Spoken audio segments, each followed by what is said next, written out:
안녕하세요. 오늘 이야기해볼 주제는 바로 실신입니다. 네, 제가 이 주제를 왜 하게 되었냐면요. 한 16년 전?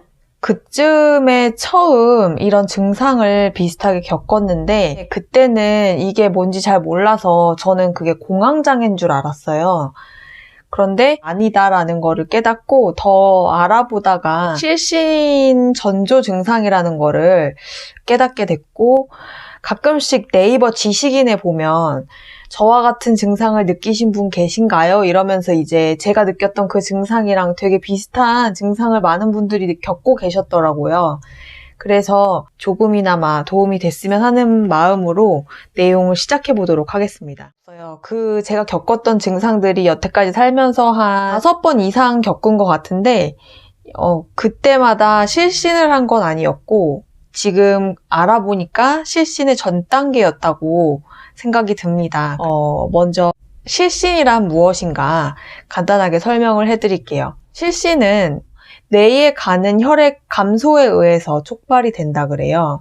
그러면서 의식과 근육의 통제를 상실하게 되고 쓰러지게 되면은 이제 그 자세 자체가 눕게 되잖아요. 눕게 되면서 뇌로 혈액이 돌아오기 때문에 다시 의식이 또 돌아오게 되는 그런 거를 이제 실신이라고 한다고 합니다. 그래서 실신의 종류가 굉장히 많은데 제가 겪었던 거랑 가장 가까운 증상은 미주 신경성 실신의 전조 증상이라고 생각이 들었습니다. 실신은요, 몇 초에서 몇 분까지도 지속이 되는데요.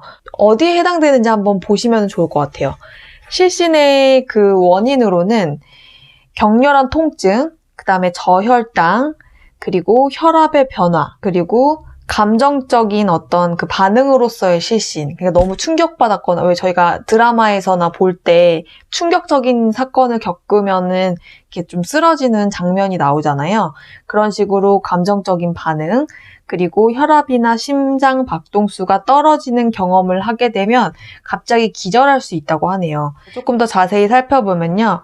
저혈압이나 혈관이 확장됐을 경우 실신을 경험할 수 있다고 합니다.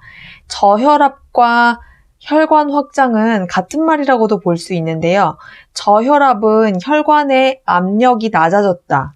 혈관이 확장되면 같은 효과가 생기게 됩니다. 원래 이렇게 호수에 물을 흘려보낸다고 했을 때 호수가 가느다란 호수에 같은 그 수압의 물을 흘려보내는 거랑 굵은 호수로 같은 양의 물을 흘려보내는 것의 그 압력의 차이가 다르잖아요. 그것처럼 우리 혈액 속에서도 저혈압을 겪게 됐을 때랑 그 다음에 혈관이 확장됐을 경우에 저혈압과 같은 증상이 같이 나타나기 때문에 이럴 때 뇌로 가는 혈액이 감소하면서 실신이 유발될 수 있다고 하네요. 두 번째로는요, 불규칙한 심박수라고 하는데요. 불규칙하게 심박이 뛴다는 거는 병원에 한번 검진이 필요할 것 같아서 여러분들이 실신의 그 전조 증상 또는 실신을 경험하셨다면은 한 번쯤은 검사를 받아보시는 거를 추천드리겠습니다. 세 번째로는 갑작스런 자세 변경. 갑자기 벌떡 일어났을 경우에 순간적으로 혈액이 다리 쪽으로 몰리게 된다 그래요. 그러면서 뇌로 가는 혈액이 부족해진다고 합니다. 그리고 네 번째, 오랫동안 서 있는 경우. 중력에 의해서 혈액이 아래쪽으로 쏠리기 때문에 오랫동안 서 있는 경우에 그런 경험을 할 수 있다 그래요. 실신의 전조 증상을 느꼈던 첫 번째 사건은 맥주 한 잔을 하고 오랫동안 의자에 앉아 있다가 갑자기 화장실 가려고 일어났는데 화장실을 가는 길에 실신의 전조 증상을 겪었고 화장실에서 실제 쓰러졌어요. 저의 경우 첫 번째 사건은 이 갑작스런 자세 변경이 원인이었던 것이라고 생각이 듭니다. 그리고 다섯 번째, 극심한 통증이나 두려움으로 인해서 실신을 경험할 수 있다고 해요. 여섯 번째로는요, 극도의 스트레스. 일곱 번째로는 임신. 여덟 번째로는 탈수. 아홉 번째로는 탈진이라고 합니다. 몇몇 사람들은 피를 보고도 기절할 수 있는데요. 이 기절이나 실신은 다수의 요인에 의해서 발생을 하고 어떤 경우에는 한 가지 요인이 아니라 여러 가지 경우가 복합적으로 원인이 돼서 실신을 경험할 수 있다고 합니다. 예를 들어 탈수와 저혈당이 한꺼번에 왔다던가 이런 식으로 말이죠. 그리고 이제 증상으로는요. 여러분들이 이런 증상을 겪으면 실신의 경고 사인이라고 보시면 돼요. 실신은 갑작스럽게 쓰러지지 않고 그 전에 실신의 그 전조 증상이 있게 되는데요. 예를 들어 메스꺼움, 금방이라도 토를 할 것 같은 구토감을 느끼게 됩니다. 저 같은 경우에도 느꼈었고요. 그리고 불분명한 발음, 말을 하기가 조금 힘들다고 하네요. 저는 그때마다 말을 해본 적이 없어서 이거는 잘 모르겠지만, 그리고 맥박이 약해지고요. 이거는 근데 본인이 깨닫기는 힘들죠. 그리고 체온의 변화, 발열이나 오한이 느껴진다고 하는데, 저는 발열이나 오한보다는 식은땀이 흘렀었던 것 같아요. 그래서 증상 중에 식은땀도 있습니다. 그리고 창백해짐, 시야가 터널 시야로 순간적으로 경험을 한다 그래요. 이건 저도 경험을 했었습니다. 앞이 안 보여요. 그 상황이 되면은 저는 귀도 안 들렸어요. 그리고 시야가 이제 우리 빨주노초 파남보 이런 색깔이 아니라 그냥 뭐 초록색이나 파란색으로 시야가 점점 멍해지면서 좁아지면서 안 보이게 돼요. 점점 작아지면서 점이 되면서 시야가 안 보여서 실제로 운전하다가 큰일 날 뻔한 적이 여러 번 있습니다.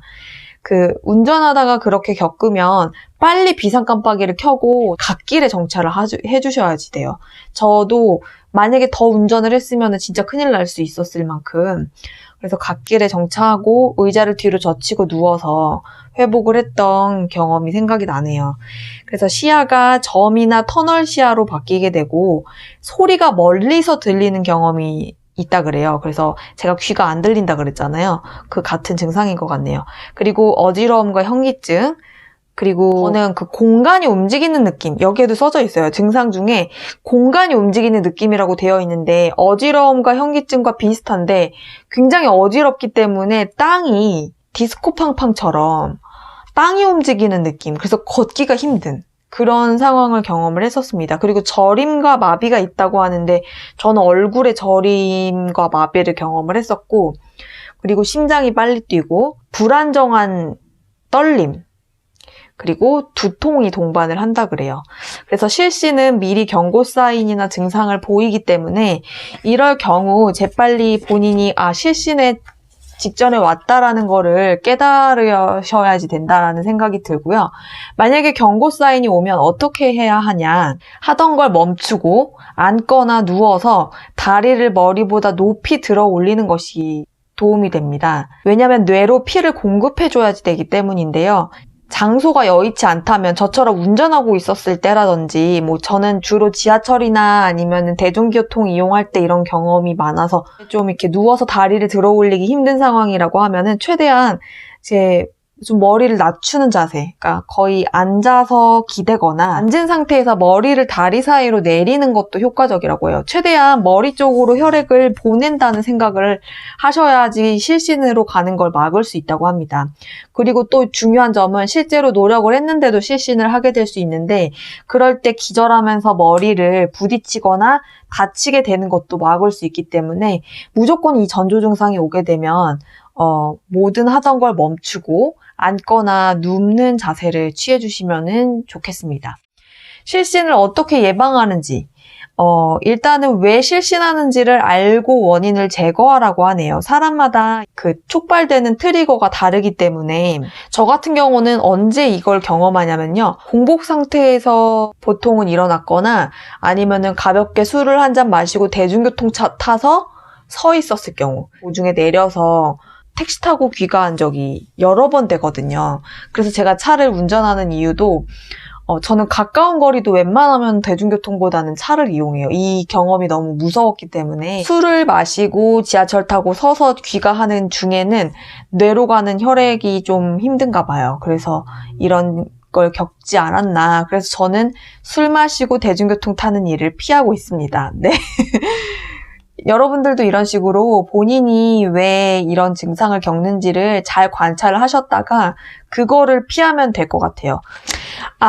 아까 전에 빠뜨린 게 있어요. 제가 조사하면서 나온 실신의 전 단계 경고 사인의 증상 중에서는 없었기 때문에 여기다 적어놓지 않았었는데요. 제가 겪은 실신 전 단계에서 겪었던 매번 있었던 증상은 뭐냐면요. 갑자기 그냥 토할 것 같으면서 뭐 침이 올라오고요. 그리고 동시에 대변 욕구가 있습니다. 그때 바로. 지하철 내리자마자 있는 그 의자에 앉아가지고 좀 회복을 했었던 경험이 있고, 그 구토 욕구랑 그 배변 욕구가 동시에 있었다. 이거 여러분도 참고해 주셨으면 좋겠고, 그리고 이제 예방하는 방법. 다리에 피가 고이는 그 상황이라면 계속해서 다리를 운동을 해주래요. 구부려서 다리를 이제 피가 고여있는 거를 계속 이제 순환을 억지로라도 시켜주란 얘기겠죠? 계속 서서 일하시는 분들이라든지 움직이지 않고 서 있게 되는 상황에서 다리를 계속해서 운동을 해주는 거, 그리고 물을 많이 섭취해주는 거, 그리고 스트레스 상황을 피하는 것이 예방 방법이라고 합니다. 그리고 의사에게 가야 되는지에 대한 부분. 첫 번째로는요, 한 번 이상 기절했다. 그러면은 의사에게 가야 된다 그래요. 저는 가야 되네요. 여태까지, 별 대수롭지 않게 여기고, 가지 않았었는데, 이제 저는 원인을 알았으니까 이런 것들을 조심하면서 좀 더 생활을 해보다가 한 번 더 이런 증상을 겪게 되면 의사 선생님을 찾아가도록 하겠습니다. 두 번째는요, 의식을 찾는데 2분이 넘었다면 의사에게 찾아가라고 하네요. 그 다음에 세 번째, 방광이나 변을 통제하지 못하는 상황이 왔을 경우에는 의사를 찾아가야 된다. 그 다음에 네 번째는 심장 두근거림이 심했을 경우. 그리고 다섯 번째로는요, 이런 증상이 있는데 동시에 심장병, 고혈압, 당뇨를 경험하고 계실 경우, 그리고 여섯 번째는 임신이라는 생각이 드는 경우, 일곱 번째로는요, 가슴 통증을 동반했을 경우, 의사 선생님께 가라고 하고요. 증상이 올 때마다 매번 기록을 해두래요. 나는 어떤 상황에서 이런 증상을 겪었고, 그때 나타났던 증상들이 무엇이 있었는지, 그 자기가 방아쇠가 되는 그 원인이 되는 요인을 파악을 하라고 하네요. 그래야 의사 선생님도 그 수많은 실신의 증상 중에서 어떤 거에 해당된다는 거를 캐치하실 수 있으니까, 네, 여러분들도 혹시라도 이런 증상을 겪으셨다면 도움이 되셨으면 좋겠네요. 그러면 모두들 이런 경험 하지 않으셨으면 좋겠고, 도움이 되셨다면 좋아요와 구독 버튼 꼭 눌러주셨으면 좋겠습니다. 그럼 다음 영상에서 뵐게요. 안녕.